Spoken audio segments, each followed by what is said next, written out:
Welcome to the CTO Podcast, and I Hear Everything production. This podcast is dedicated to exploring the challenges and opportunities facing today's Chief Technology Officers.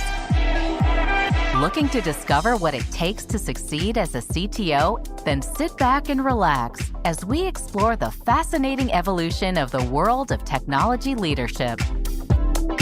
Here's the host of the CTO Podcast, the founder of 7 CTOs, Etienne de Bruin. Welcome to the CTO Podcast. I'm your host and the founder of 7 CTOs, Etienne de Bruin. Super excited. Today, Ole Dallerup, the CTO and co-founder at Dreamdata.io, is joining me. Dreamdata.io is a B2B revenue attribution platform that connects data from across your go-to-market tech stacks to offer unprecedented insights into your B2B customer journey. And today, Ole and I are going to discuss becoming a tech leader of a fast-growing startup. Before we get to today's interview, here's a word from 7 CTOs. As a CTO, you might sometimes feel like you're on an island, but you're not alone. I've been in your shoes, and I've counseled hundreds of technology leaders who've grappled with the isolation of an executive role. 7 CTOs is here to change that. We've developed CTO Levels, the world's only career development framework for technology leaders, so you can benchmark your organization against others your size. Our global peer network provides you with support, advice, and the resources you need to overcome the challenges blocking your ability to reach your goals. Ready to level up your leadership skills? Then apply to join our community of technology leaders at 7ctos.com. That's the number 7, followed by the letters CTOS.com. Okay, here's my conversation with Ole Dallerup, the CTO and co-founder at Dreamdata.io. Ole, welcome to the podcast. Thanks for having me. Looking forward to talk about tech leads. Yes. I always love meeting my fellow CTOs. So you're in Denmark? Yes, I'm in Denmark or Copenhagen. Copenhagen? Yeah. Man, that's one place I haven't been to. This time of year, it's an amazing place. What is a go-to thing you have to do when you get to Copenhagen? Well, I would go to the sea or go out to eat. We have lots of great restaurants. So tell me about Dreamdata. Just maybe give us some background in how the startup got its beginning. We were working in another Danish startup called Trustpilot and started drilling more and more into data and trying to understand how did we acquire all our customers. What happened through the journey? Was it just sales that was magical and closed deals? And definitely they closed deals, but something happened before that. And we didn't have a very good data insights. So we actually collected the data, but none of our tools could actually have this B2B focus or account-based focus on the data while also linking it to revenue. And we were very annoyed about that and started building that out ourselves using modern data warehouses, but realized that we were not the only ones with that type of pain. And so we quit and started building a company. And here we are. The classic found the problem while working for company X and then leaving to start company Y. Exactly. I guess it's a good way, right? You find the problem and you start kind of being interested and passionate about solving that problem, and then you can't stop yourself. So tell me, did you start with a group of friends? Maybe is it one person, 5 people? How did you grow the team? So in this case, we started with kind of a friend, you could say. So it was my peer at Trustpilot, the VP of product, Lars, who's the CEO of Dreamdata today. So we knew each other well and had many battles together, as you have. And then when we started exploring the problem, our third co-founder joined us, which was a guy we didn't know, but a guy we kind of right away, Stefan, who's our CMO today. We fell in love, if you want to talk about that. But we kind of felt there was a good connection and he understood the problem and was as passionate about the problem as we were.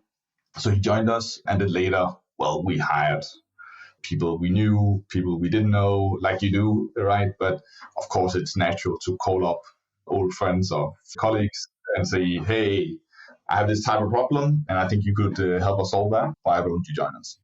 Excellent. And CEOing, who's doing that? So that's Lars. He was heading product at Trustpilot. and my peer there and, close colleague now. I always think that a startup that can start with someone who's product oriented, maybe a classic product manager or someone with vast experience in product management, really helps the startup out in the beginning. I completely agree on that. I think Lars is one of the best product persons in Copenhagen. Luckily, I also have a little bit of product skill. I'm probably not the classical CTO that kind of doesn't touch product. I touch product a lot, and today I'm also kind of responsible for product. I mean, we are very, very passionate about product. We were so lucky to meet Mike Kagan, if you know him. Yes. Mike Kagan is very inspiring, the best product person I've ever met. How did that happen? Is it in your network or through Trustpilot or what? Yeah, so Lars kind of somehow got to know him and went to one of his training courses a long time ago. And then he was came back and he was completely transformed and hey, we need to change the world type of person. And then I was like, okay, let's look at that. And then we flew to New York and got training from him and asked him out for dinner, and he accepted. Actually, we asked him if he could come and train our entire team. And he said, yes, I think I have time in a few months. Would that work for you? And then, we were lucky enough to be able to say yes. Wow. Well, that's fantastic. So you started off as the CTO, I'm assuming, like many startup CTOs, you wrote the code. Did you outsource the code? Tell us about that journey. I definitely wrote code and was hands-on. I'm still like to be hands-on when possible, but in the beginning, of course, more. We didn't outsource. I think it's challenging to outsource software engineers. And I think there's always a lot of discussion around that. For me, it's not about skills or technical skills, at least. So when we outsource, we can easily hire technical, at least as good people as the ones we can, wherever we sit. It's rarely that. They are also cheaper. That's also true. But the outcome of it is typically not as good. And it's not because they are bad people in any sense, whether technical or other way, or communication problems. I think we have also communication problems where I am. We have 40 people now, 25 different nationalities. So that also gives us challenges, right?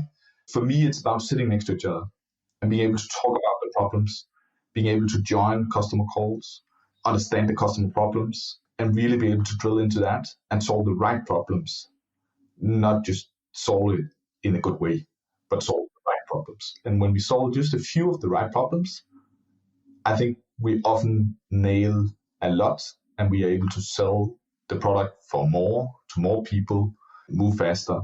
You took the strategy of hiring local developers? Yes.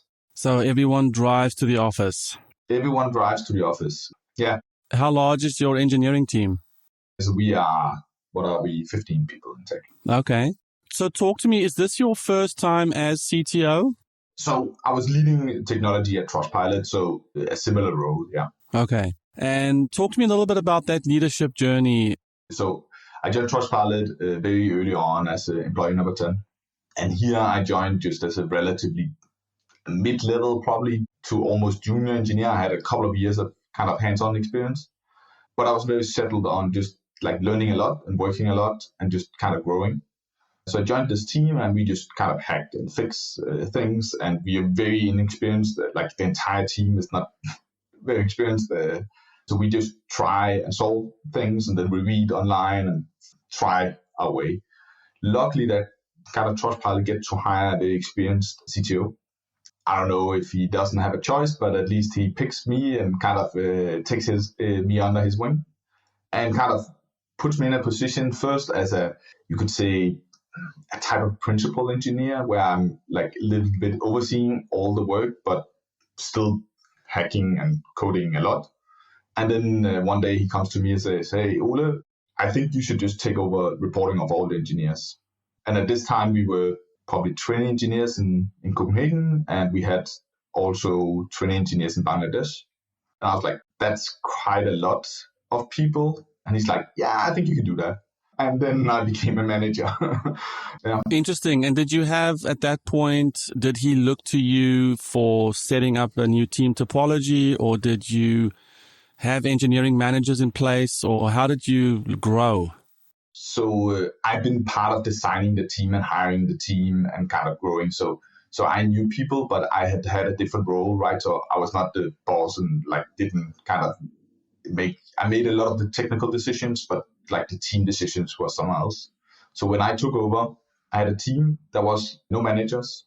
So everyone reported directly to me. And my new boss, my boss, was actually pretty firm that he thought we should continue doing that and then better support me and build things up around me for a while.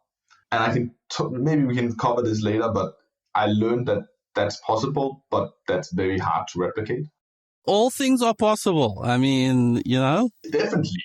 It worked out, right? So we everyone reported to me, and then we started building up things and kind of building a structure, and the tech leads became a very central kind of function for us that didn't have a manager responsibility, but was definitely a key role. I couldn't have done it without the tech leads, and most of those tech leads at that time, they went out and became CTOs, VP of engineers, almost all of them. I'm curious, and I think a lot of startup CTOs struggle with this, but did you develop those people into technical leaders, or did you just identify the ones that seemed to be the loudest and most opinionated? I would love to say that I developed them. That would probably be a kind of border to lie. I hope that I help some of them grow and become better. Yeah, it's such a critical skill, isn't it? The ability to develop the people below you. We think about the technical challenges, we think about the business, the startup challenges, but really when you start looking below at your team, the ability to nurture and grow people into leaders is a critical aspect to leadership inside of a startup. It's super critical, and it's very, very important, and it's very hard. And it's a hard question to know whether I made the main difference. But I think what happened was we had a unique atmosphere and a unique culture for Copenhagen at that point in time. So if you really wanted to move with modern technology and move very fast, Trustpilot was one of the few places where you could join. And so we were lucky to hire very talented people, and we could build up a place where they could grow while they get to still do what they loved, code, right? And I think to a large extent that worked well. Then, of course, I also spent time with them and coaching them and talking with them. Whether that made a bigger difference than the rest, I'm not sure. I think to a large extent, what I've seen, the best tech leads are often people who are able to grab the chance when they get it, while being in an atmosphere where there's just a lot of people to learn from. So not only me, right? So there was a lot of other people. There was other good tech leads. There were other good engineers in this team. And so while you created a freedom where you could actually talk with people and you can help people, and the guy over in this other team, even though it's not his priority to kind of fix your problem, then he happily kind of spends an hour on the whiteboard discussion a technical challenge or whatever, right? And I think we managed to do that and create that kind of culture. And that worked well. And then I didn't have to do so much. And I think being in the same building probably helps with that a lot. For sure, right? There was a lot of people kind of involved as well. The CTO at Trustpilot at this point, before I took over his role, he was very experienced and had more than a few CTO type of jobs before. So he knew people well, and he knew to kind of find a few good people and then add additional skills. So we hired Sabina, who later became kind of my chief of staff. And she came with kind of HR or recruitment background. And so she's very good at kind of spotting problems when we recruited, but also very good at spotting challenges in the team before it became a problem. And then we could address it, right? And so then I could just run very, very fast and kind of fix things and kind of be strategy or kind of fix things, whatever that was burning. That is such a great idea, something that I think a startup CTO may think, well, I don't have the luxury of a chief of staff, or I should be doing these things myself, or how can I have an assistant? I mean, it's laughable for me how many CTOs I talk to at your scale or above who still think that they shouldn't be having an assistant. What gave you the awareness and the personal permission to say, hey, I need a chief of staff? So her title wasn't originally the chief of staff, but I think she acted to a large extent like that. So originally, she was more our recruiter in tech. And so she was just our dedicated tech recruiter, and we needed to hire a lot. Then her role changed more and more into kind of like chief of staff, or like I think some would also call it HR partner, but I think she was much, much, much, much more than that. She was a strategic advisor for me and the rest of the tech leadership. So a different type of role. Later, I also hired an assistant, and it was simply just to scale me, right? At this point in time, right, the company was reaching 800, 1,000 people. The tech was 100 some people plus product. There was just a lot of things to see. This was at Trustpilot. Yes. At Dreamdata, this is way, way easier. Way easier. We are 40 people walking in the park. That part. So at Dreamdata, do you also have an assistant or not? No. We still at a size where that's can't be a priority yet. I do things a little bit different here. And now I also have some of the experience. So luckily Sabina learned me kind of how to check some of this. So that's good, right? What would you say to people as we end off this episode? What are some of the key lessons you've learned to scale as a CTO in a fast-growing startup like Dreamdata? In Dreamdata, I think the problem is always, as a CTO, you often have to go in, fix a practical problem, but make sure you can hand over that problem to someone else. So fix it well enough so that someone more junior can take it over and run with it from now on. Or make it clear to them when they need to come to you, so that you don't have to think about it. As a CTO, you cannot be involved too much in operations. Then you kind of die. I love that. Again, I think for me, the big takeaway from today's chat is just that ability to say, what are the tasks that I am not good at or is going to prevent me from being accessible to people? Get those moved over to some help, or learn some skills around having an assistant and learn how to scale yourself. Definitely. Everything you're not good at, get someone else to do it. Great. Well, that wraps up this episode of the CTO Podcast. Thanks to Ole Dallerup, CTO and co-founder at Dreamdata.io, for joining us. In part 2 of this interview, which we'll publish tomorrow, Ole and I are going to discuss focusing on revenue goals with cross-functional teams. If you can't wait until our next episode and would like to learn more about Ole, you can find the link to his LinkedIn profile in our show notes. You can contact him on Twitter, where his handle is Ole Dallerup, OleDallerup, or visit his company website at dreamdata.io. And don't forget to visit 7ctos.com for support, advice, and resources from our exclusive community of technology leaders. If you're ready to elevate your leadership skills, go to 7ctos.com to apply to join our network of over 200 technology leaders. That's the number 7 followed by the letters CTOS.com. Just one link in our show notes I want to tell you about. If you didn't have a chance to take notes while listening to this podcast, head over to CTOpod.com, where we have summaries of all our episodes and contact information for our guests. And if you want to share your stories of technical strategy and leadership in the C-suite, you can apply to be a guest speaker on the CTO Podcast. Of course, you can always reach out on social media. Our handle is 7CTOS on LinkedIn, Twitter, Facebook, and Instagram. Or if you want to contact me directly, my handle is ETDEBRUIN, Ed de Bruin. If you haven't subscribed yet and want a steady stream of CTO brilliance in your podcast feed, we're publishing multiple episodes each week, so hit that subscribe button on your podcast app and we'll be back in your feed tomorrow. Okay, that's all for today, but until next time, remember that if things aren't breaking, your company isn't growing.